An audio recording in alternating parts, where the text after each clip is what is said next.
ഇടാണ്ട് വന്നാ മുറിക്കും ഞാന്. ഇതെന്താന്ന് കുറച്ച് കഴിഞ്ഞിട്ട് കാണാം. അപ്പൊ ഹലോ ഗൈസ്, നിങ്ങൾ മന്തി വെച്ച ഒരു സ്ഥലത്തേക്ക് പോവാണ്. എവിടെക്കാന്നല്ല, ഇന്ന് ബാബിന്റെ ബർത്ത്ഡേ ആണ്. അപ്പൊ ഉമ്മാന്റെ ഡെഡിക്കേഷൻ കണ്ട മറ്റവൾക്ക് മന്തി വെച്ച് കൊണ്ടുകൊടുക്കാൻ പോകണം ബർത്ത്ഡേ. ഇങ്ങനത്തെ ഒരു അമ്മായി നിങ്ങൾ എവിടെയും കണ്ടു. ഇതിനകത്താണ് ഇവിടെ ചിക്കൻ ചൂടുന്നത്. ഞാനാണെങ്കിൽ ഒരു ചിക്കൻ കായ എടുത്തപ്പോ അത് കടിച്ചാനെ കിടുന്നു. ഞാൻ പിന്നെ അത് അവിടെ തന്നെ വെച്ച് അങ്ങനെ ചോറൊക്കെ കഴിഞ്ഞിപ്പോ നമ്മൾ 7 മണിക്കാണ് പോകുന്നത്. 6 മണി ആയിക്കണം. ഇത് റെഡി ആവണേ എന്താ അവക്ക് പിന്നെ ഇങ്ങനെ പിറകണേരം ഭയങ്കര ഇഷ്ടം.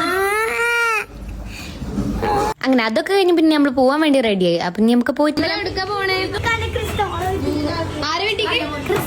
ഓന് ഉദ്ദേശിച്ച സംഭവം മറ്റേ ഉസ്താദിന്റെ റുസ്തമോളാണ്. അത് ക്രിസ്തമോളായി. ഇനി നമ്മളെ കേക്ക് അടിക്കാൻ വേണ്ടി കയറിയാ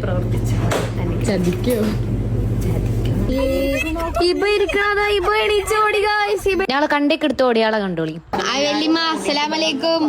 ഇപ്പൊ രണ്ടാളും വന്നേക്ക് നിക്കണ എന്താ ഒന്നും മുണ്ടണില്ല. പൊട്ടൂല വിചാരിച്ച സാധനം പൊട്ടിയതിന് സന്തോഷമാണ് ഇപ്പൊ നിങ്ങളെ അവിടെ കണ്ട്. ആദ്യമായിട്ടാണ് പൊട്ടിക്കണേ. അങ്ങനെ പൊട്ടും ചെയ്ത്. പിന്നെ ബർത്ത്ഡേ ആയതുകൊണ്ട് തന്നെ കുറെ ഗിഫ്റ്റ് ഒക്കെ കിട്ടിക്കണ്. നമ്മളാണെങ്കിൽ പോയേക്ക് മന്തി എടുത്തില്ല. കുറച്ച് കഴിഞ്ഞ് മന്തി എടുത്ത് കൊടുന്നൊക്കെ കണ്ട ആളെ എക്സ്പ്രഷൻ കണ്ടില്ല. ഇനി നമുക്ക് കുറച്ച് ചായ കുടിച്ചിട്ട് നേരെ വീട്ടിൽ പോവാം. അസ്സലാമലൈക്കും.